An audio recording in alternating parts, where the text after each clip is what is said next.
By Michael pollen. अगर कोई एक चीज जिसकी जरूरत इंसान को शुरुआत से लेकर अब तक महसूस होती आई है तो वो है खाना। हमारे पूर्वज खाने की तलाश हर वक्त करते रहते थे और हम भी आज अलग अलग तरह के खानों के शौकीन हैं। हमारी आदत समय के साथ नहीं बदली, लेकिन खाने को जिस तरह से हम खाते हैं वो तरीका जरूर बदल गया है। इस किताब में हम इन्हीं तरीकों के बारे में बात करेंगे। हम ये जानेंगे कि किस तरह से हम पुराने वक्त से ही खाने को अलग अलग तरह से बनाते और खाते आ रहे हैं, और साथ ही हम ये भी देखेंगे कि आज के इस मशीनी युग में हमारे खान पान में क्या अंतर आए हैं और उसके क्या फायदे और नुकसान हैं। इसे पढ़कर आप सीखेंगे खाने को पकाकर खाने के क्या फायदे हैं। आज के वक्त में ब्रेड खाने से किस तरह हम बीमारियों के शिकार हो रहे हैं। 5 अलग अलग तरह के स्वाद कौन कौन से होते हैं। पहला सबक, खाने को पकाकर खाने के बहुत से फायदे हैं। क्या आपने सोचा है कि इंसान ही वो जानवर क्यों है जो अपने खाने को पका कर खाते हैं? क्या आपको पता है कि अगर हम अपने खाने को कच्चा खाएं तो हमारी रोज की जिंदगी कैसी होगी? आइए इस पर एक नजर डालें। खाने को पका देने से हम उसे आसानी से चबाकर हजम कर पाते हैं। अगर हम उसे कच्चा खाएं तो हमें उसे चबाने में बहुत वक्त लग जाएगा और साथ ही हम उसे अच्छे से हजम नहीं कर पाएंगे। कभी कभी मीट को कच्चा खाने की कोशिश कीजिए और देखिए कि उसे चबाने में आपको कितना वक्त लगता है। इसके बाद पके हुए खाने को हजम करना आसान होता है। अगर एक अंडे को उबाल कर खाएं तो हम उसका 90% भाग पचा लेते हैं, लेकिन अगर कच्चा खाएं तो सिर्फ 65%। कच्चे खाने को हजम करने के लिए या तो हमें अपनी आंत को और लंबा बनाना होगा या फिर उसे पचाने में ज्यादा समय लगाना होगा। गाय या भैंस कच्ची घास को हजम कर लेते हैं क्योंकि उनकी आंत बहुत लंबी होती है, लेकिन अगर हम उस खाने को पचाने की कोशिश करें तो खाने के जितने वक्त के बाद हमें काम करने की एनर्जी मिलेगी उतने वक्त में हम थक कर गिर जाएंगे। खाने को पकाने से उसके प्रोटीन टूटने लगते हैं जिन्हें हम आसानी से पचा लेते हैं। इसके अलावा पकाया हुआ खाना खाने में अच्छा लगता है। कुछ ऐसी चीजें हैं जिन्हें अगर कच्चा खाया जाए तो वे नुकसानदायक हों, लेकिन पकाकर खाने पर वे फायदेमंद हैं। साथ ही खाने को पकाकर खाने से हम उसे लंबे समय तक स्टोर कर सकते हैं। दूसरा सबक, हम 5 किस्म के स्वाद का अनुभव कर पाते हैं। अगर आप कभी खुद से सवाल कीजिए कि स्वाद कितने तरह के होते हैं तो आपको जवाब में सिर्फ 4 नाम मिलेंगे: तीखा, मीठा, कड़वा और खट्टा। आपकी जानकारी के लिए एक 5वां स्वाद भी होता है जिसे हम उमामी कहते हैं। आइए इसके बारे में जानते हैं। 20वीं शताब्दी की शुरुआत में किकुन इडेका नाम के केमिस्ट कॉम्बू को समझने की कोशिश कर रहे थे। कॉम्बू का इस्तेमाल जापान के लोग सूप बनाने के लिए और दूसरी तरह की चीजों को बनाने के लिए करते थे। जब वे इस बारे में जानने की कोशिश करते रहे तो उन्होंने ग्लूटामेट नाम की एक चीज की खोज की। इस ग्लूटामेट का स्वाद कुछ अलग था जिसे इन्होंने उमामी का नाम दिया। समय के साथ साइंटिस्टों ने पाया कि हमारी जीभ पर उमामी स्वाद को महसूस करने के लिए कुछ खास बर्ड्स होती हैं। साथ ही उन्होंने देखा कि जब ग्लूटामेट को अकेले खाया जाता है तो इसका कोई स्वाद नहीं आता। जब हम इसे दूसरे फ्लेवर्स के साथ मिलाकर खाते हैं तब इसका स्वाद आता है। 2 चीजें जो इसके स्वाद पर असर डालती हैं, इनोसिन और गुआनोसिन। इनोसिन मछली में पाया जाता है और गुआनोसिन मशरूम में। यही वजह है कि जब आप मछली का या मशरूम का सूप पीते हैं तो आपको वो थोड़ा मोटा लगता है। जापान में लोग ऐसा सूप बनाते हैं जिसमें इन तीनों को मिलाया जाता है, जिसका स्वाद लाजवाब होता है।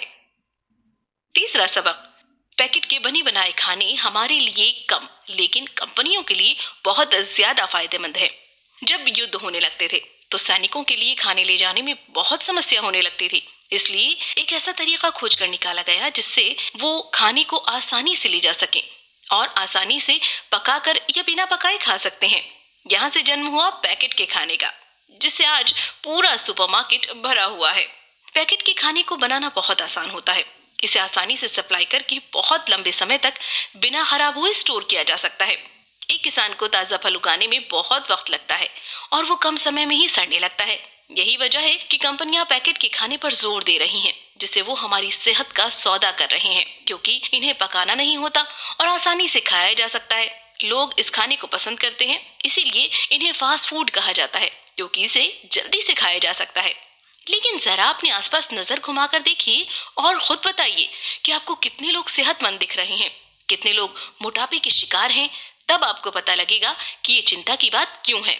2003 की एक स्टडी में पाया गया किसी देश के लोग किचन में खाना पकाते वक्त कितना समय बिताते हैं, वो ये दिखाता है कि वहाँ के लोग कितने सेहतमंद हैं। वे खाने को पकाने में जितना समय बिताते हैं उतने कम मोटे होते हैं। चौथा सबक, ब्रेड की खोज इंसान और खाने के बीच के संबंध को आगे लेकर गई है। ब्रेड आज बहुत से देशों का रोज का खाना हो गया है। आजकल हम उसे हर चीज के साथ खा सकते हैं। लेकिन क्या आपको पता है कि इसकी खोज कैसे हुई? आइए शुरुआत से शुरू करते हैं। पहले जब हम अपने खाने को पका नहीं पाते थे तो हम उसे बीज को कच्चा खाया करते थे। जब हमारी जनसंख्या बढ़ने लगी तब हम अपना पेट पालने के लिए उस बीज की खेती करने लगे। लगभग 4000 बीसी में जब एक कटोरे बीज को धूप में कुछ वक्त के लिए गलती से रख दिया गया तो देखा गया कि उसमें से बुलबुले निकलने लगे हैं। ये यीस्ट की वजह से हो रहा था जो कि उसमें फर्मेंटेशन कर रहे थे। यही वो प्राकृतिक तरीका है जिससे ब्रेड बनाया जाता है। फिर एक व्यक्ति ने उसे पका दिया और हमें हमारा पहला ब्रेड मिला। अब आइए हम ब्रेड खाने के फायदों के बारे में जानें। सबसे पहले तो ये कि ब्रेड जिन चीजों से बनाया जाता है अगर हम उन्हें अलग अलग करके खाएं तो हमें उतनी एनर्जी नहीं मिलेगी जितनी ब्रेड खाने से मिलती है। फर्मेंटेशन की वजह से उसके प्रोटीन टूट जाते हैं और जब उसका ब्रेड बनाकर खाया जाता है तो उस प्रोटीन को हम अच्छे से हजम कर इसका इस्तेमाल कर पाते हैं। इसके अलावा जब हम किसी जानवर का मीट खाते हैं तो उसके अंदर सिर्फ 10% एनर्जी मिलती है। बाकी 90% एनर्जी को वो जानवर अपने काम के लिए इस्तेमाल कर लेता है। लेकिन जब हम ब्रेड खाते हैं तो हम उस पूरी एनर्जी को हासिल कर पाते हैं। पौधे धूप से फोटोसिंथेसिस करके खाना बनाते हैं और उन पौधों को जानवर खाया करते हैं। जब हम बदले में इन जानवरों को खाते हैं तो हमें पौधों की पूरी एनर्जी नहीं मिल पाती क्योंकि जानवर उसमें से बहुत सारी एनर्जी इस्तेमाल कर चुका होता है। इस तरह से शाकाहारी होना फायदेमंद हो सकता है। पांचवा सबक, आज के वक्त का ब्रेड फायदेमंद नहीं रहा। आज के वक्त में लोगों का ध्यान दिखावे पर ज्यादा जाता है। हम खाने को भी आकर्षक बनाने के लिए उसे साफ करने में लगे रहते हैं जिसकी वजह से हम उसमें कुछ छुपी फायदेमंद चीजों को भी साफ कर देते हैं। आज के वक्त में सफेद आटा खाना बिल्कुल फायदेमंद नहीं रहा। पहले सफेद रंग सफाई की निशानी था। लोगों का मानना था कि अगर किसी चीज का रंग सफेद है तो वो बहुत साफ सुथरी और फायदेमंद होगी। इस वजह से वे ब्रेड को साफ करके पूरा रंग सफेद कर दिया करते थे। जब लोग इस तरह के ब्रेड खाने लगे तो कम उम्र में उनके दांत टूटने लगे और वे डायबिटीज के शिकार होने लगे। जब हम ब्रेड या आटे को साफ करने लगते हैं तो हम उसके छिलके और उसके रंगीन भाग को अलग कर देते हैं। जब इन चीजों को बाहर निकाल दिया जाता है तो उसमें सिर्फ स्टार्च बच जाता है जो कि खाने में मीठा लगता है। इस ब्रेड को खाने पर हमें डायबिटीज हो जाती है। पहले के वक्त में ब्रेड बहुत कीमती हुआ करता था। आज बड़ी बड़ी मशीनों की मदद से हम इसे भारी मात्रा में बना लेते हैं जिसकी वजह से ये सस्ता हो गया है। लेकिन ये फायदेमंद नहीं हुआ क्योंकि जिस रंगीन भाग को हम निकाल फेंकते हैं उसमें बहुत से विटामिन, मिनरल और एंटीऑक्सीडेंट होते हैं। लेकिन हम उसे सफेद और स्वादिष्ट बनाने के चक्कर में और बेकार कर देते हैं। जब इन बातों का पता लगा तब सरकार ने कंपनियों से मांग की और कहा कि वे उसमें फायदेमंद चीजें मिलाएं। तब कंपनियां विटामिन बी ब्रेड में मिलाकर उसे बेचने लगी। लेकिन फिर भी ये उतना फायदेमंद नहीं होता जितना इसे होना चाहिए। इसके अलावा उसका स्वाद बढ़ाने के लिए उसमें बहुत सी दूसरी चीजें मिलाई जाती हैं जो कि फायदेमंद नहीं है। छठा सबक, हमारी आंत के बैक्टीरिया खाना पचाने में हमारी बहुत मदद करते हैं। क्या आपको पता है कि आपके अंदर तरह तरह के बैक्टीरियाज हैं जो कि वो काम करते हैं जिनका आपको अंदाजा भी नहीं। हमारे अंदर अलग अलग तरह के माइक्रोब्स होते हैं जो अलग अलग तरह के काम करते हैं। माइक्रोब्स का काम होता है हमारे खाने को पचाने में हमारी मदद करना ताकि हम उनसे एनर्जी हासिल कर सकें। इसके अलावा हमने पहले ही देखा कि किस तरह ये माइक्रोब्स फर्मेंटेशन कर ब्रेड बनाने में हमारी मदद करते हैं। ब्रेड के अलावा केक या दूसरी खाने की चीजें भी फर्मेंटेशन से बनाई जा सकती हैं। इन माइक्रोब्स के बगैर आप कुछ भी नहीं है। लेकिन आज की लाइफस्टाइल इसके लिए बहुत नुकसानदेह साबित हो रही है। इनके लिए बहुत नुकसानदेह साबित हो रही है। लोग जिस तरह से बीमार पड़ने पर तरह तरह की एंटीबैक्टीरियल दवाइयां खा रहे हैं और खुद को बीमार होने से बचाने के लिए एंटीबायोटिक्स खा रहे हैं, उससे हमारे जिस्म के नुकसानदेह बैक्टीरिया के साथ साथ फायदेमंद बैक्टीरिया भी मर रहे हैं जिससे हमारी सेहत खराब होती जा रही है। जिस अचार को आप बाजार से खरीदते हैं वो कंपनी में बनाया गया होता है। उसका स्वाद बिल्कुल अचार जैसा ही आता है लेकिन वो अचार की शक्ल में जहर है। अचार भी फर्मेंटेशन से बनता है और जब हम वो अचार खाते हैं जिसका फर्मेंटेशन प्राकृतिक रूप से होता है तो उससे हमारी सेहत सुधरती है। सातवां सबक, शराब पीना सिर्फ इंसानों को ही नहीं जानवरों को भी बहुत पसंद है। इस आखिरी सबक में हम बहुत दिलचस्प चीज के बारे में बात करने वाले हैं। बहुत से जानवर होते हैं जो अलग अलग तरह की शराब पीते हैं और साथ ही उनकी इससे संबंधित अलग अलग आदत भी होती है। शायद सबसे पहला सवाल आपके दिमाग में ये आ रहा होगा कि उन्हें शराब मिलती कहाँ से है। तो आइए जानते हैं। शराब असल में अल्कोहल होता है जो कि फलों या फूलों के फर्मेंटेशन से बनता है। कुछ रिपोर्ट्स बताती हैं चाइना के कुछ बंदर फल को कुछ समय के लिए कहीं रख देते हैं और जब उसमें फर्मेंटेशन होने लगता है तो वे उसे खाते हैं। उन्हें ऐसे अपने फल खाने में मजा आता है। बहुत से फूल हैं जैसे मलेशिया का बटराम पाम जो कि अपने फूलों में फर्मेंटेशन होने देते हैं।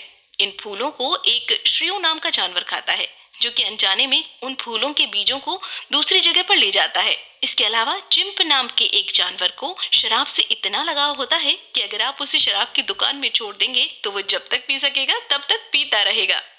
साथ ही चूहे भी अपने साथियों के साथ मिलकर हर रात को सोने से पहले शराब पीना पसंद करते हैं। बहुत से जानवर हैं जो कि सबके साथ मिलकर पीना पसंद करते हैं। वे ऐसा इसलिए करते हैं क्योंकि अकेले पीने में उन्हें शिकारियों का खतरा रहता है। बहुत सी जगहों पर बहुत से लोग अलग अलग तरह से फर्मेंटेशन का इस्तेमाल करते हैं और अलग अलग तरह के खाने बनाते हैं। वहाँ पर रहने वाले लोगों को बहुत पसंद आता है, लेकिन जब कोई व्यक्ति बाहर से वहाँ रहने आता है तो उसे उसकी खुशबू अक्सर पसंद नहीं आती। इस तरह के खानों में कोरियन किमची और फ्रेंच पनीर शामिल है। कुल मिलाकर खाने को पकाकर खाने से हमें उससे कम चबाना पड़ता है और साथ ही उसे हम आसानी से हजम कर पाते हैं। इससे हम खाने के अंदर छुपी एनर्जी को पूरी तरह से हासिल कर पाते हैं। लेकिन आज खाने को खाने से हमें फायदा कम और नुकसान ज्यादा हो रहा है। मार्केट उन खानों से भरा हुआ है जिन्हें आसानी से खाया या बेचा जा सकता है। इस तरह के खाने खाने से हमारी सेहत खराब होती जा रही है। क्या करें? अपने घर पर फर्मेंटेशन वाले खाने बनाइए। कभी खुद अचार या फिर ब्रेड बनाने की कोशिश कीजिए। आप शहद भी बना सकते हैं या फिर कुछ भी ऐसा जो आपको अच्छा लगे। जब आप प्राकृतिक रूप से इसे बनाकर खाएंगे तो इसका फायदा और स्वाद दोनों ही बेहतरीन होगा।